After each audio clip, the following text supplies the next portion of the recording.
What's going on, guys? Today I have a special video. It's gonna be Valorant console today, and you know, some people have been pointing out Rogue Company. I'm not gonna wait for Valorant console anymore. I have Rogue Company. It's $20. I'm gonna buy it. It's gonna be super cool. Well, I'm here to break this theory. If you're new, be sure to subscribe. And before we start the video, I want to give a paid sponsor shout out today. New YouTuber friend over here, and he's doing like Valorant montages. You know, it's finally a Valorant sponsor shout out, so I definitely think this guy will grow. You know, over time, like montages will get really good, even though like this is really long. This is really good in my honest opinion, so that's why I wanted to give a shout out. He makes, you know, actual Valorant content that you can watch, so go check him out, and I wish you a lot of luck, man. So I can't believe some people have been telling me, Fat Man, I'm not gonna wait for Valorant console anymore, rip your channel. Not, they didn't say rip your channel, but seriously, they did something along the lines, I'm not waiting for Valorant console anymore, I have Rogue Company. Bro, Rogue Company is $20 and it's dying, and I'm gonna show you the proof. We go over here, right? Here's Valorant. Here's Valorant on, you go bottom here. Of course, Dota, Minecraft, and everything like that has more viewers, and Fall Guys, which has huge hype, right? That's completely fine. Just chatting is dominating Twitch right now. But here's Valorant. Okay, it's a new game. It hasn't completely died down. 70k viewers is still good. You have Hearthstone, Dead by Daylight, Escape from Tarkov. It's getting also a lot of viewers. Apex Legends, a game that's been out there for some time. And forced and streaming scrutinized, you can see here.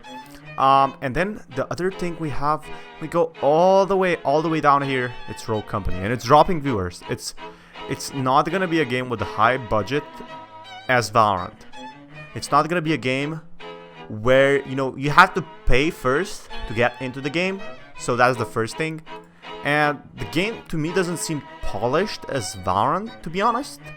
I mean, it's super fun, don't get me wrong, but people have been comparing it to Valorant because it's on console a lot, and Valorant is coming to console most likely.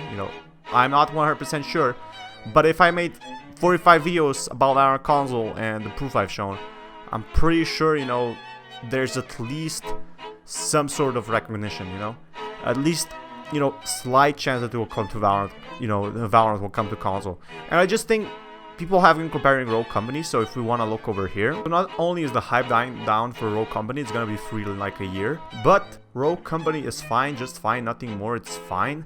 Rogue Company is totally fine, utterly fine, there's nothing remarkable about it, and yet nothing inherently bad with it either. So I can completely agree with that. The gameplay I watched is nothing compared to Valorant. It's not the same budget, it's not the same animations, it's not the same dopamine release when you play the game. Players can buy a Founders Pack to gain access to this beta on PS4, Xbox One, Switch, and PC. That's the only advantage it has. The only advantage it has is that it's still, Valorant console is still not on consoles yet. Full cross-play and cross-progression across all platforms are the game's biggest advantage over other multiplayer shooters. Alright, so that's really good, but I think you will have like this progression system on Valorant console. Ultra won't have cross-platform. You can log in on, Fortnite on your PS4 or on PC. You'll have the same thing for Valorant. I mean, it's not that big of a feature. It's not like, you'll be playing and you'll have a chance to win a gold brick or something. Nifty features that older, more popular games like Siege doesn't provide. Well, that's true. Siege doesn't provide that, but it provides some competitive games. However, supporting cross-play, universal progression is only important if you have a game worth playing across multiple platforms. So in the starters, you need to have multiple platforms. And a lot of people don't have multiple platforms. A lot of people don't have a PS4, or a lot of people don't have a PC, mostly PC, in their backyard lying around. As not the case with Rogue Company, at least not today, considering that this is an online game, it's likely it will receive countless updates over the next few months. But it's a question if it will work for that long. What a simple balance tweak and could address. I've been beating around the bush and holding back a bit because I feel to say this, but Rogue Company is just boring. Nothing here is new or interesting. That's completely true. It's like a third-person shooter. I mean, this is a game you play like for a week and then you get bored. And you have rounds where one team tries to plant a bomb and the other team tries to stop them, just like Counter-Strike. So there's nothing innovative here. The same could be said for Overwatch, for Valorant console, right? But it's different this time, because you actually have the abilities, have different characters with different abilities, just like Siege and Overwatch. It's played in third-person perspective and uses a dropping in mechanic that instantly reminded me of Fortnite. I mean, yeah, it's okay, but in the end, it doesn't matter, right? And you're probably gonna get bored of the dropping in mechanic. It feels like bits of the video game stapled together into a dual Frankenstein monster of a game. I definitely agree with this one. It might have worked, but the entire presentation is similarly boring with characters that fall into the same category as expect. Look at this. Armor dude, fire person, big sexy guy, sexy sniper. I think this kind of reminds you of a bit of a Valorant and Overwatch. Armor dude, fire person, big guy, sexy sniper, Overwatch, While Rogue Company is very remarkable, exciting, it's generally well made. I could kind of agree with that. Between rounds, like in Counter-Strike, you take in-game money you earned by items or upgrade weapons. Why not play CSGO for that matter? Okay, so if you don't have a PC, I could totally understand that. The last part is different than Valorant or CSGO. Instead of really buying any weapon, each character has a small selection of weapons they can unlock and upgrade through a match. Oh, that's great.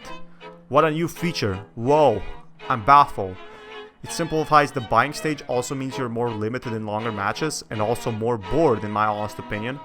Like, why would you play with three different weapons unless you're playing like Siege, where it's a completely competitive game? That said, you can pick up weapons of dead enemies, which completely kills the purpose.